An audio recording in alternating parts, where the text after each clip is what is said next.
Lo más duro de cualquier accidente, aunque vamos a hablar en este caso del accidente ferroviario sucedido ayer en Adamuz, en Córdoba, es afrontar la pérdida de seres queridos que lamentablemente nunca llegarán a su destino. Para echar una mano a aquellas personas que han perdido a alguien, contamos con Liliana Díaz, psicóloga especializada en gestión emocional. Liliana, muchas gracias por atendernos. En este momento se conoce que hay 39 personas fallecidas, aunque el número puede aumentar. También tenemos 12 personas heridas graves en la UCI. ¿Qué es lo que le dirías a aquellas personas que lamentablemente han perdido a un allegado en este accidente y están enterándose poco a poco de que esa noticia se confirma? Bueno, lo primero, trasladar mi apoyo a las personas y familiares, amigos, allegados de las personas que se han visto afectadas por este trágico accidente. Un punto muy importante en esta primera fase, ¿no? De saber estas difíciles noticias e intentar integrarlas en nosotros mismos es la búsqueda del apoyo social. Una fórmula básica o una forma básica para nosotros lograr de alguna forma recolocarnos ante noticias tan difíciles es buscar seres queridos, personas que nos transmitan confianza y buscar en ellas un apoyo tanto emocional como físico. Personas que les transmitan esta sensación de tranquilidad, de seguridad, un abrazo, una voz tranquilizadora. Ese apoyo y contacto físico también es muy, muy importante. Nuestros vínculos son nuestra mayor protección contra las situaciones difíciles. Un segundo aspecto importante y que no debemos dejar pasar de lado o desapercibido es el autocuidado. En momentos difíciles a veces se nos olvida o lo dejamos en un segundo plano, cosas tan básicas como comer, dormir, descansar y ahora son indispensables. Así que recuerdo la importancia de estos elementos, la importancia de comer un poco si no tenemos muchas ganas, intentar comer cosas que nos den energía, intentar también descansar por unos momentos, ¿no? Incluso mentalmente de las noticias y de la situación, poder un poco desconectar mentalmente, distraernos con algo que nos ayude en ese momento y también intentar dormir, sabiendo que pues no es fácil en estas situaciones, pero intentar buscar esos espacios, ¿no? En este momento, tu cuerpo necesita energía para poder procesar esta situación y para poder seguir los siguientes aspectos que implica. También en ese autocuidado incluiríamos elementos como mover el cuerpo, estirarse, caminar, porque muchas veces todas esas tensiones se quedan acumuladas y lo que hacemos es sumar más carga, incluso a nivel corporal, ¿no? Entonces, un poco seguir como hace la naturaleza, ¿no? Cuando vemos a los niños o a los animales, ¿no? Estirarse, moverse un poco cuando estamos colapsados mentalmente, que se refleja además en nuestro cuerpo. Otro aspecto clave es que podamos expresar esos sentimientos, que nos demos esa libertad, ¿no? De expresar lo que nos está pidiendo en este momento nuestro cuerpo y mente, poder llorar si necesitamos llorar, poder gritar, si hace falta golpear con una almohada fuerte, si necesitamos saltar, correr, o sea, cualquier movimiento que nos pida nuestro cuerpo y nuestras emociones, escucharlo y llevarlo a cabo. Hay momentos donde quizá no tenemos a alguien cerca con quien expresar estas emociones. Ahí nos puede ayudar muchísimo el poder escribir, por ejemplo, en un diario, todas esas emociones que van surgiendo. Otro aspecto importante en esta primera fase es el manejo de la culpa. Culpa en dos sentidos, ¿no? La culpa hacia afuera. Muchas veces necesitamos para integrar el shock y la información que nos llega, buscar un culpable o unos culpables, ¿no? ¿Por qué sucedió esto? ¿Dónde hubo fallos? Etcétera. O sea, a nivel de información necesitamos, pero quizá en este momento esa parte no es lo que más nos va a ayudar porque en estos casos se necesita un tiempo para hacer las investigaciones oportunas y demás y realmente ver qué es lo que pasó.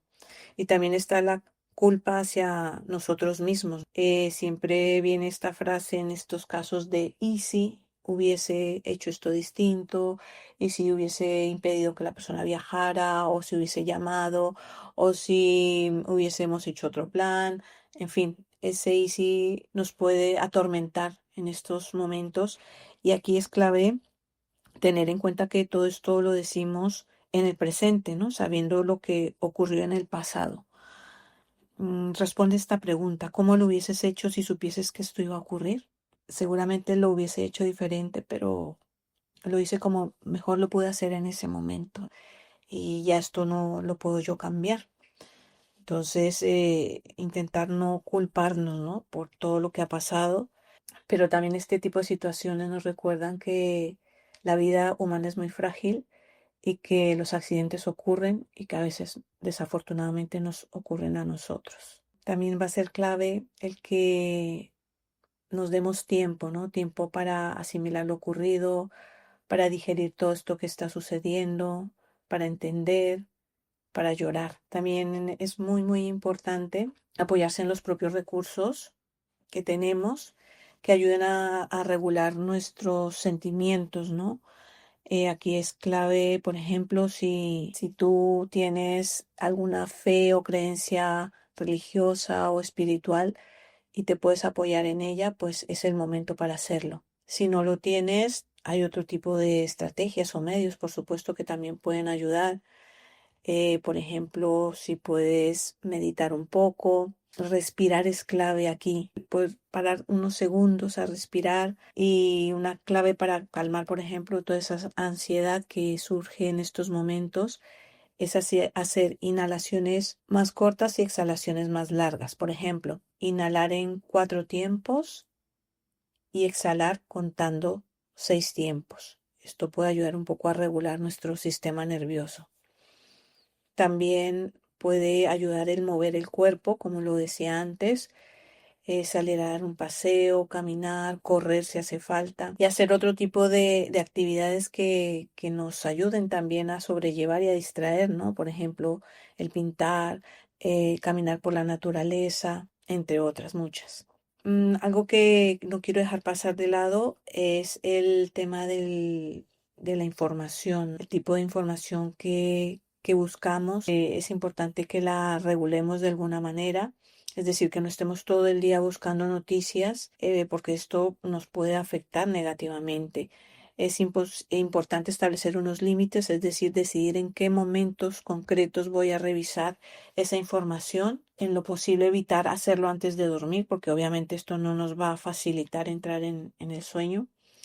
Y buscar información únicamente de fuentes oficiales para evitar rumores dañinos o información que no esté verificada. Esto también es clave. Y finalmente, buscar apoyo profesional si vemos que la situación es demasiado abrumadora para nosotros, si vemos que no estamos siendo capaces de gestionar nuestras emociones, y no estamos siendo capaces de hacer cosas básicas como poder respirar, como poder dormir, como poder comer. Estos son señales de que debemos buscar esa ayuda psicológica. Una de las situaciones más complicadas en la vida es la incertidumbre, el no saber qué va a pasar. En este caso, todavía no se han podido identificar a muchos cuerpos y hay muchas personas que están sin saber nada de los seres queridos que iban a bordo de sus trenes. ¿Cómo recomiendas gestionar este momento de incertidumbre hasta que se confirma o afortunadamente se desmienta la pérdida de ese ser querido? Bueno, el tema de la incertidumbre eh, está presente, ¿no?, en este tipo de situaciones, y es clave, ¿no? Es clave porque es algo que nos acompaña, y ya no solo en estas situaciones, por supuesto, sino a lo largo de la vida. El ser humano necesita muchas veces sentir que tiene algo de control para estar medianamente tranquilo. Y justo cuando surgen estas situaciones donde no sabemos qué va a pasar, o quizá nos ponemos en los peores escenarios, pues todo se complica aún más, ¿no? Lo primero es entender y aceptar, ¿no?, que la incertidumbre es parte de nuestra vida, y dentro de esa incontrolabilidad que muchas veces tenemos ante ciertas situaciones, es clave enfocarse en lo controlable, en lo que sí puedes hacer en este momento, en lo que sí tienes algún tipo de movimiento o posibilidad de acción.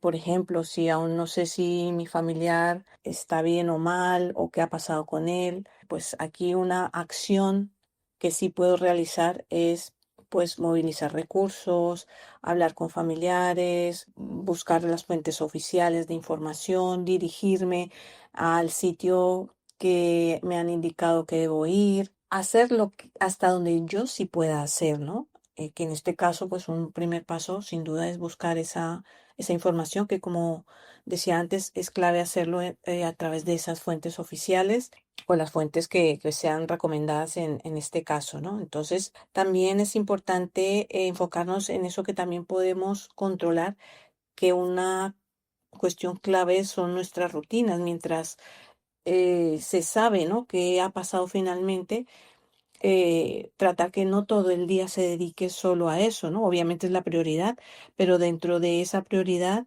establecer algunas pequeñas rutinas, ¿no? Que eso también nos da una sensación de control y nos permiten reducir esa sensación de caos, ¿no? Pequeñas rutinas, oye, pues voy a parar así sea 10 minutos a comer algo, a ir al baño, voy a parar este momento o esta búsqueda de información y noticias para darme un paseo corto, así sea de 5 minutos, y respirar el aire en el parque que tengo junto a mi casa. O sea, hay que buscar alguna acción dentro de este caos que nos permita mantener cierta rutina y cierta sensación de control, ¿no? En esa línea, también es importante compartir tus emociones con alguien de confianza, ¿no? Esas preocupaciones, esa ansiedad, con alguien cercano, con alguien que te escuche. Y si no tienes esa persona o personas, pues escribir, ¿no? Escribir también nos ayuda a desahogar, ¿no? Esa sensación de ansiedad que pues puede estar muy presente y es normal, ¿no? En estos momentos. Dentro de la incertidumbre también puede ser clave el intentar, ¿no?, gestionar nuestro cuerpo y nuestra mente, el parar por un instante a tomar aire, a exhalar el aire, a estar en contacto con mi respiración puede ayudar. A veces estamos tan agobiados que nos cuesta centrarnos en la respiración.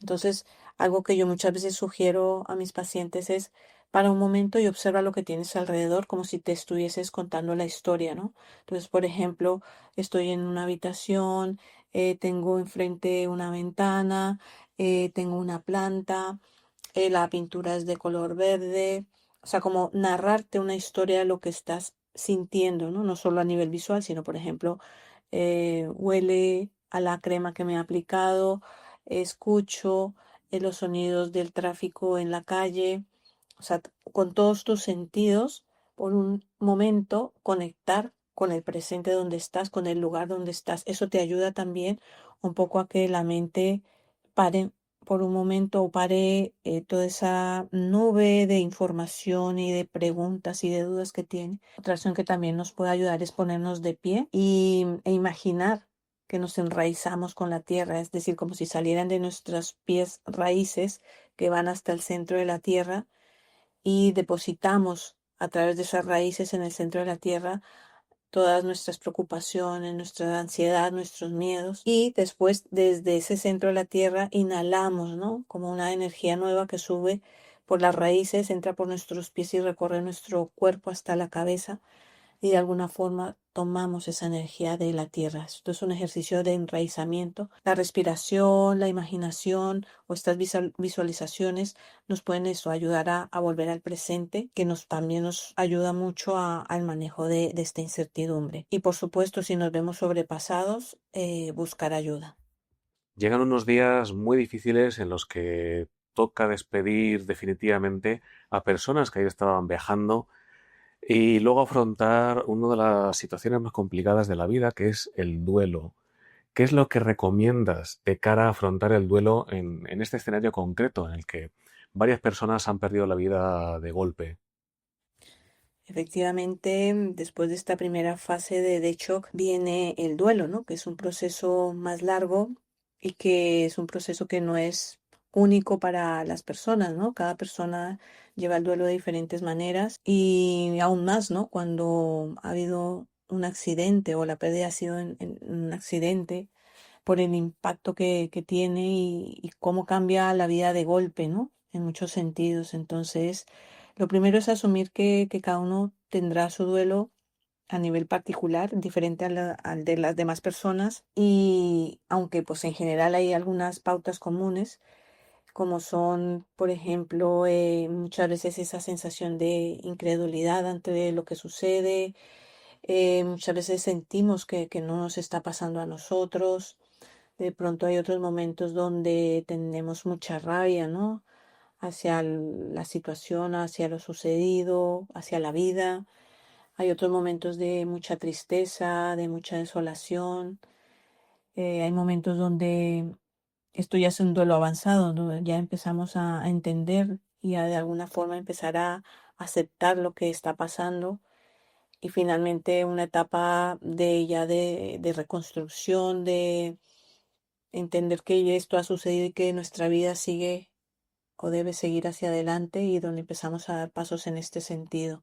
Son diferentes fases que no son lineales, sino que pueden ir variando. Por ejemplo, a veces pasamos la fase de la tristeza, vienen otras fases, pero con el paso de los días o los meses volvemos a sentirnos tristes, es decir, que pueden ir volviendo, ¿no? Esas fases que a veces creemos más superadas, pero creo que es importante saber que un duelo no es algo lineal, sino que las emociones van y vienen y nuestro estar en ese duelo también va cambiando. Aquí yo creo que es importante en el cómo llevar de la mejor manera este duelo. El hecho de los rituales es clave. Cada uno es de sus creencias o sus posibilidades, pero hacer los rituales de despedida de ese ser querido. A veces a algunas personas les ayuda a escribir una carta, a escribir un mensaje, expresarlo verbalmente. Cada uno, ¿no? Debe buscar cuál es su fórmula o su mejor manera de hacerlo. Algunas personas hacen, por ejemplo, un álbum de fotos con recuerdos de la persona. A otras les gusta hacer algún homenaje, ¿no? A ese ser que ya no está. Homenajes de diferente tipo, ¿no? Desde reunir familiares a familiares y amigos para despedirlo, a realizar cualquier tipo de homenaje cotidiano, ¿no? Por ejemplo, hoy preparo una comida especial sabiendo que este plato le gustaba mucho a mi familiar, entonces se lo ofrezco, ¿no? De alguna manera. O sea, son ideas, ¿no? De cómo también honrar, ¿no? A esa persona que ya no está con nosotros. También es importante el autocuidado, el que aun sabiendo que estamos muy tristes y dolidos por esa pérdida, seguimos vivos los que estamos a este lado y es importante que continuemos en la medida de lo posible en nuestras rutinas, poco a poco, por supuesto. No esperemos que ya a los pocos días todo vuelva a la normalidad porque no va a ser así, pero sí empezar a poquito a poco ir retomando nuestra vida, nuestras tareas cotidianas, dando también espacios, por supuesto, a la expresión de ese dolor y al recordar y honrar a esa persona que no está. Y también el autocuidado, ¿no? En nuestro propio cuerpo, nuestra propia mente, ¿no? El descansar, el comer, el movernos, el dormir es básico, es importante, el tener fuerzas, ¿no? Al final todos estos elementos nos dan fuerzas para sobrellevar la situación de cambio a la que nos vemos expuestos. Y ya cuando también vemos que, por ejemplo, un duelo se está prolongando mucho en el tiempo y no logramos salir hacia adelante, saber que hay profesionales, ¿no? Que nos pueden ayudar en este sentido también es importante. Afortunadamente ha habido bastantes viajeros que han sobrevivido y que incluso han salido por su propio pie de los trenes del accidente. Sin embargo, son personas que se van a quedar para toda la vida con el trauma de lo sucedido, ya no tan solo por el accidente en sí y por el temor de haber perdido la vida, sino también por lo que han tenido que vivir después. Salía antes una viajera en televisión española llorando de impotencia porque veía cómo la viajera que iba a su lado se iba y no podía hacer nada por salvarle la vida. Es una situación que han tenido que vivir viajeros, los tripulantes y todas las personas que han ayudado a rescatar a quienes viajaban en los trenes y que se han quedado atrapados, algunos en muy mal estado, en estado grave. ¿Qué es lo que recomiendas? ¿Qué consejo das a estas personas que han sobrevivido y que van a tener que vivir toda la vida con este recuerdo grabado a fuego en su mente? Hay un elemento clave en estas personas que es una sensación muchas veces de culpa, ¿no? La culpa del superviviente, se dice en psicología. Muchos supervivientes se sienten culpables por haber sobrevivido o por no haber evitado o ayudado si hubiesen podido hacer algo, o simplemente, ¿no? Se queda esa culpa de por qué yo sí vivo y otras personas no, ¿no? Esto sin duda es una situación traumática, ¿no? Que no podemos perder de vista, tanto en los supervivientes como en los familiares y allegados de los que ya no están, ¿no? O sea que al final toda esta situación no podemos perder de vista que es una situación de trauma, ¿no? Claramente para cualquiera de las personas que están de alguna forma involucradas directa o indirectamente en el accidente. Para estos supervivientes es importante reconocer, ¿no? Estos sentimientos de, oye, me estoy sintiendo culpable o me siento mal por esto y externalizarlos, ¿no? Poderlos compartir, ¿no? Con alguien y como he dicho a lo largo de la entrevista, con personas que para ti sean cercanas, sean confiables, sean personas a las que les puedas transmitir, ¿no? Todas estas emociones. Creo que es un primer punto clave. También el evitar aislarse, ¿no? Porque muchas veces una reacción también inmediata es, puf, me siento tan mal con todo esto que ha sucedido y ser yo el superviviente que me tiendo a aislar. Entonces, tratar de evitar eso porque eso no te va a ayudar a superar esta situación. Por el contrario, ¿no? El estar solos, el estar aislados no facilita el que encontremos ese apoyo y ese acompañamiento que necesitamos más que nunca. También es importante saber que la recuperación no es lineal, que no hay una fecha fija, ¿no? De donde esto vaya a suceder, ¿no? Es aceptar que habrá días buenos y días malos durante el proceso. Y algo que puede quizá ayudar, ¿no? En estos casos es a partir de lo sucedido dar un nuevo sentido a nuestra vida, ¿no? Se conocen muchos casos de supervivientes que después de diversos tipos de accidentes o catástrofes transforman esa experiencia traumática en algo positivo, ¿no? Por ejemplo, ayudar a otros, empezar a colaborar en causas, en fundaciones, asociaciones, etcétera, ¿no? Que es una forma que puede también ayudar a cerrar esa herida. Y sin duda algo que no quiero perder de vista, tanto para estos supervivientes y para los familiares y familiares y amigos de las víctimas de esta situación, es que, como decía antes, esto es una situación traumática y muchas veces las situaciones traumáticas no se pueden superar sin una ayuda profesional, porque es muy fuerte el impacto, precisamente. Existen diferentes tipos de terapias o intervenciones que pueden ayudar en estos casos. Y hay una que pues yo particularmente trabajo con ella y por eso es la que menciono, pero no significa que no haya otras, por supuesto, que es la terapia EMDR.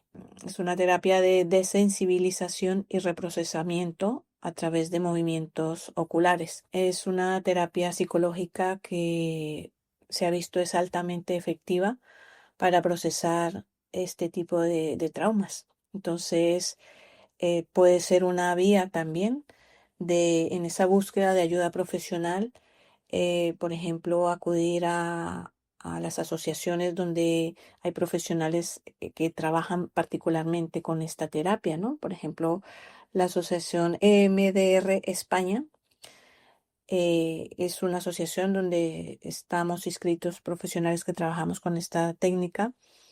También existen, por supuesto, otro tipo de terapias especializadas para el trauma. Y ya para terminar, ¿hay algo más que te gustaría añadir? Bueno, Miguel, lo primero, muchas gracias por esta entrevista y permitirme compartir algunas apreciaciones o ideas que ojalá puedan ayudar de alguna manera a las personas afectadas en esta situación. Y me gustaría cerrar diciendo que aún a pesar de lo difícil que es, ¿no? Para cualquier familiar, amigo de alguna víctima de un accidente tan complejo como este que ha sucedido, y sabiendo lo difícil que es todo esto para cualquiera. También recordar y hacer énfasis en un elemento clave que creo que también muchas veces ante estas situaciones pasa un poco desapercibido o en un segundo plano, que es la humanidad compartida. Yo veo y siento que en medio del dolor también surgen muchos seres, personas que de alguna forma directa o indirecta ayudan, ¿no? En toda esta tragedia. Y quiero pues también reconocer, ¿no? El valor de todas esas personas que de una forma directa o indirecta están participando en la ayuda por sostener a las personas que se están viendo afectadas por esta situación, que son muchas, ¿no? Desde las que tú también mencionabas, como son las personas, el personal del tren que estaba ahí atendiendo la situación en primer momento, los servicios de salud, los servicios de apoyo psicológico, los médicos, pero también muchas personas, ciudadanos que se acercan a ayudar con elementos, con cobija, con mantas, con agua, bueno, con diferentes recursos. Y todos los que por supuesto dejo por fuera, no por ello menos importantes, pero recordar que en estas situaciones difíciles también hay una parte de ayuda y de apoyo donde al fin y al cabo todos somos seres humanos. Ahora están pasando por esta situación difícil, difícil estas personas, pero en otro momento podemos ser nosotros mismos. Así que quiero rescatar este elemento de la ayuda humana, ¿no? Y cómo también dentro de lo difícil sale esta parte hermosa, ¿no? Del poder colaborar de alguna manera. Y quiero cerrar con la plegaria de la serenidad que dice: que tenga la serenidad para aceptar las cosas que no puedo cambiar, el valor para cambiar las cosas que puedo y la sabiduría para conocer la diferencia. Muchas gracias. Muchas gracias, Liliana, por tu tiempo y por haber dado estos consejos tan buenos. Un abrazo y estamos en contacto.